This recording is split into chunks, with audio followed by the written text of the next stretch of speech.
Hello friends, welcome to my channel study point. जैसा कि आप जानते हैं कि डीडीयू और बहुत सारी यूनिवर्सिटीज़ में एग्ज़ाम स्टार्ट हो गए हैं, तो मैं यहाँ पर बीए थर्ड सेमेस्टर सोशियोलॉजी का पेपर सॉल्व कराने जा रही हूँ। जो उन बच्चों के लिए जो एग्ज़ाम दे कर आए हैं वो आंसर की है, लेकिन जिन बच्चों का भी एग्ज़ाम बाकी है और ऑब्जेक्टिव टाइप क्वेश्चन होने वाला है उनके लिए ये बहुत ही इंपॉर्टेंट क्वेश्चन होगा। तो चलिए फ्रेंड्स, क्वेश्चन सॉल्व करते हैं। पहला क्वेश्चन है हमारा, सीमाओं का सिद्धांत किसने दिया था? सोरोकिन ने, पार्सन्स ने, स्पेंसर ने या डेविस ने? तो सीमाओं का सिद्धांत दिया था ऑप्शन ए सोरोकिन ने। दूसरा क्वेश्चन है, कौन सी प्रक्रिया भारत में संरचना के परिवर्तन को प्रदर्शित करती है? आधुनिकीकरण, संस्कृतिकरण, लौकिकीकरण या पश्चिमीकरण? तो भारत में संरचना के परिवर्तन को पश्चिमीकरण परिवर्तित करती है। ऑप्शन डी इसका सही है। तीसरा क्वेश्चन है, बढ़ता हुआ प्रौद्योगिकी विकास सामाजिक परिवर्तन के किस प्रतिमान से संबंधित है? ऑप्शन ए चक्रीय, आर्थिक, परिणात्मक या रेखीय? तो इसका सही जवाब है ऑप्शन डी रेखीय। चौथा क्वेश्चन है, कौन सा तथ्य सामाजिक परिवर्तन का स्रोत नहीं है? परंपरा, शिक्षा, नैतिक नियम या कानून? तो इसका ऑप्शन ए सही है, परंपरा सामाजिक परिवर्तन का स्रोत नहीं है। नेक्स्ट क्वेश्चन देखते हैं। पांचवा क्वेश्चन है, आगमन के अनुसार भौतिक और अभौतिक संस्कृति के बीच पैदा होने वाला असंतुलन क्या कहलाता है? सांस्कृतिक संघर्ष, सांस्कृतिक विलंबना, सांस्कृतिक सापेक्षवाद या सांस्कृतिक अवरोध? तो इसका सही जवाब है ऑप्शन बी, सांस्कृतिक विलंबना। आगमन ने भौतिक और अभौतिक संस्कृति के बीच में जो अंतर होता है उसे सांस्कृतिक विलंबना के नाम से पुकारा है। छठा क्वेश्चन है, मॉडर्नाइजेशन इन इंडियन ट्रेडिशन पुस्तक के लेखक कौन है? M N. Srinivas, Robert Redfield, Yogendra Singh या मैककेम मेरिट? तो इसका सही जवाब है option C, Yogendra Singh. Modernisation in Indian tradition के लेखक हैं योगेंद्र सिंह। सातवां क्वेश्चन है, किस विद्वान ने सांस्कृतिक विलंबना का सिद्धांत प्रस्तुत किया है? लिंटन ने, अकबर ने, लेपियर ने या मार्क्स ने? तो इसका सही जवाब है ऑप्शन बी, अकबर ने। अकबर ने सांस्कृतिक विलंबना में यही कहा है कि भौतिक संस्कृति और अभौतिक संस्कृति के बीच जो अंतर हो जाता है वही सांस्कृतिक विलंबना है। आठवां क्वेश्चन है, कौन सी दशा सामाजिक प्रगति की अवधारणा से संबंधित नहीं है? स्वास्थ्य की समुचित सुविधाएं, न्यूनतम जनसंख्या, जीवन स्तर में सुधार या तकनीकी शिक्षा का विस्तार? तो इसका सही जवाब है ऑप्शन बी, न्यूनतम जनसंख्या। नवा क्वेश्चन है, एशियन ड्रामा पुस्तक के लेखक का नाम? L Morgan, Gunnar Myrdal, R Merton या योगेंद्र सिंह? तो इसका सही जवाब है option B, Gunnar Myrdal. Gunnar Myrdal ने एशियन ड्रामा पुस्तक लिखा था। 10वां क्वेश्चन है, निम्न जातियों द्वारा जिस जाति को अपना मॉडल बनाकर अपने व्यवहार प्रतिमानों का अनुकरण किया जाता है, संस्कृतिकरण की अवधारणा के अनुसार उसे क्या कहा जाता है? ब्राह्मण जाति, द्विज जाति, उच्च जाति या प्रभु जाति?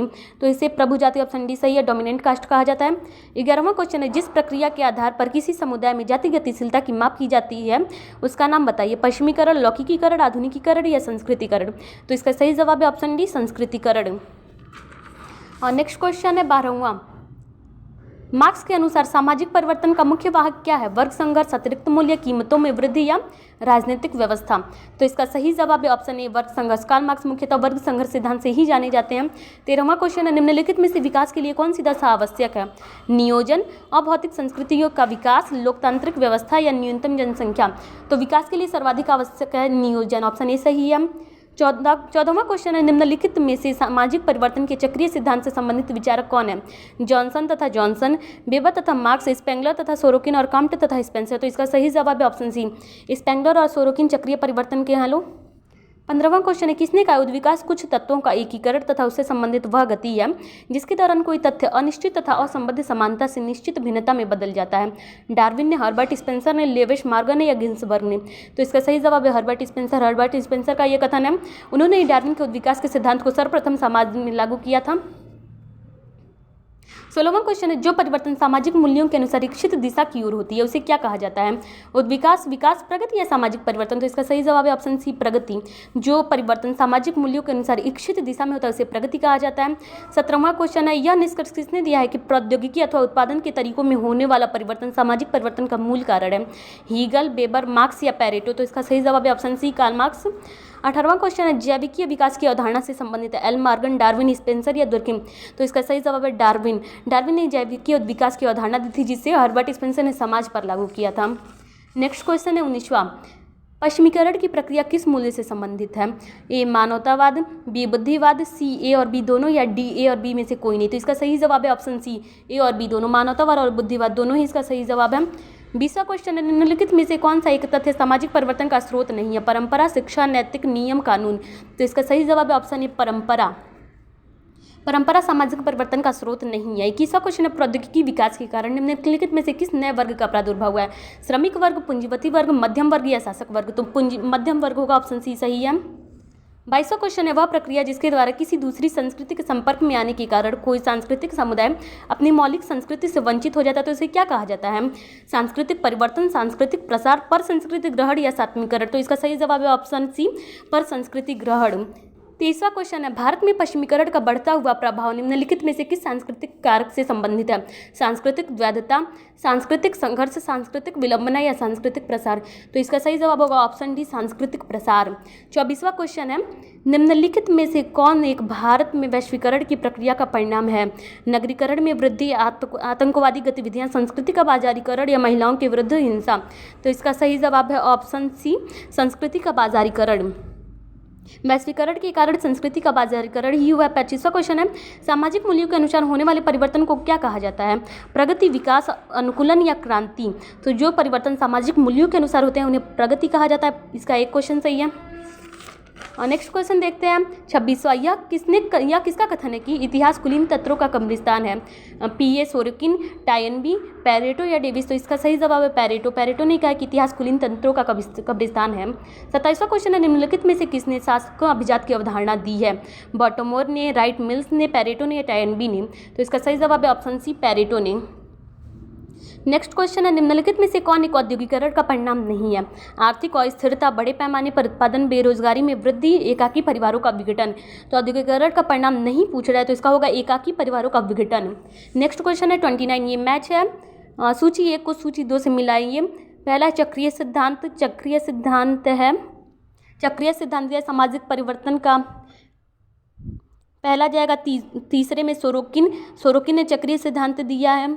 दूसरा क्वेश्चन है रेखीय सिद्धांत दिया हर्बर्ट स्पेंसर ने, तो दूसरे बी का जाएगा 1 में। तीसरा अभिजात वर्ग के परिभ्रमण का सिद्धांत, तो ये दिया है पेरेटो ने। और अतिरिक्त मूल्य का सिद्धांत दिया कार्ल मार्क्स ने, तो इसका ऑप्शन ए सही जाएगा 3, 1, 2, 4। 30 क्वेश्चन है विलेज इंडिया नामक पुस्तक के लेखक कौन है?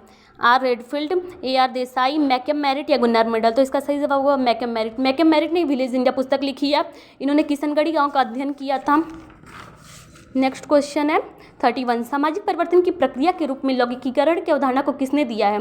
डीपी मुखर्जी ने, एम एन श्रीनिवास ने, आर के मुखर्जी ने या DN मजूमदार ने? तो इसका सही जवाब है option B, M N Srinivas ने लौकिकीकरण की अवधारणा को दिया है। 32 क्वेश्चन है प्रौद्योगिकी विकास के कारण निम्नलिखित में से किस नए वर्ग का प्रादुर्भाव हुआ है? श्रमिक वर्ग, शासक वर्ग, मध्यम वर्ग या पूंजीपति वर्ग? तो इसका ऑप्शन सी सही होगा, मध्यम वर्ग। ये रिपीटेड क्वेश्चन है। चलिए 33 देखते हैं निम्नलिखित में से कौन सी विशेषता आधुनिकीकरण की प्रक्रिया से संबंधित नहीं है? तर्कवाद, गतिशीलता, मानवतावाद या परिवारवाद? तो ऑप्शन डी इसका सही होगा, परिवारवाद आधुनिकीकरण की प्रक्रिया से संबंधित नहीं है। नहीं तो तर्कवाद, गतिशीलता और मानवतावाद ये सभी संबंधित हैं। नेक्स्ट क्वेश्चन, वैश्विक गांव की अवधारणा को प्रतिपादित करने वाले विद्वान कौन थे? एंथनी गिडेंस, एल मैक्लूहन, के मार्क्स या अल्बर्ट कोहेन? तो इसका सही जवाब होगा ऑप्शन बी, मैक्लूहन। वैश्विक गांव की अवधारणा को मैक्लूहन ने ही दिया है। 35 क्वेश्चन है वेवलेन को कहा जाता है प्रौद्योगिकी निर्धारणवादी, सांस्कृतिक निर्धारणवादी, आर्थिक निर्धारणवादी या भौगोलिक निर्धारणवादी? तो वेवलेन को प्रौद्योगिकी निर्धारणवादी ही कहा जाता है। ये क्वेश्चन सही होगा इसका। 36, class and class conflict in industrial society पुस्तक के रचयिता कौन है? Karl Marx, Lewis Coser, Ralf Dahrendorf या मैक्स वेबर? तो इसका सही जवाब होगा रॉल्फ डेहरेनडॉर्फ। इन्होंने class and class conflict in industrial society पुस्तक की रचना की है। 37 क्वेश्चन है किसने कहा है कि उत्पादन के तरीकों में होने वाला परिवर्तन ही सामाजिक परिवर्तन का मूल कारण है? Karl Marx, Max Weber, Pareto या हीगल? तो इसका सही जवाब होगा ये कार्ल मार्क्स ने उत्पादन का सिद्धांत, वर्ग संघर्ष का सिद्धांत, इन सभी सिद्धांतों को प्रतिपादित किया है, इसीलिए इसका ऑप्शन ही सही होगा कार्ल मार्क्स। 38 है निम्नलिखित में से कौन सी वैश्वीकरण की विशेषता है? ए सुपरिभाषित सामाजिक स्तरीकरण, बी राजनीतिक एकीकरण, सी सजातीय एकीकरण, डी आर्थिक एवं सांस्कृतिक एकीकरण? तो इसका सही होगा ऑप्शन ऑप्शन डी, आर्थिक एवं सांस्कृतिक एकीकरण। 39 है लघु और वृहद परंपरा का व्यवस्थित विवरण किसने प्रस्तुत किया है? Robert Redfield, McKim Marriott, Yogendra Singh और SC दुबे? तो इसका सही जवाब होगा ऑप्शन ए, रॉबर्ट रेडफील्ड। इन्होंने लघु और वृहद परंपरा का अध्ययन किया है। 40वां क्वेश्चन है जब अनेक लघु परंपराएं कृषि वृहद परंपरा के विकास में योगदान करती हैं तब इस प्रक्रिया को क्या कहा जाता है? संस्कृतिकरण, क्षेत्रीकरण, सार्वभौमिकरण, स्थानीयकरण? तो इसका सही जवाब है ऑप्शन सी, सार्वभौमिकरण। तो फ्रेंड्स ये 40 क्वेश्चन ही थे इसमें। DDU का ये क्वेश्चन पेपर है। तो सॉल्व हो गया। अगर आपको ये वीडियो अच्छा लगा हो तो लाइक करें, शेयर करें और सब्सक्राइब करें। Thank you.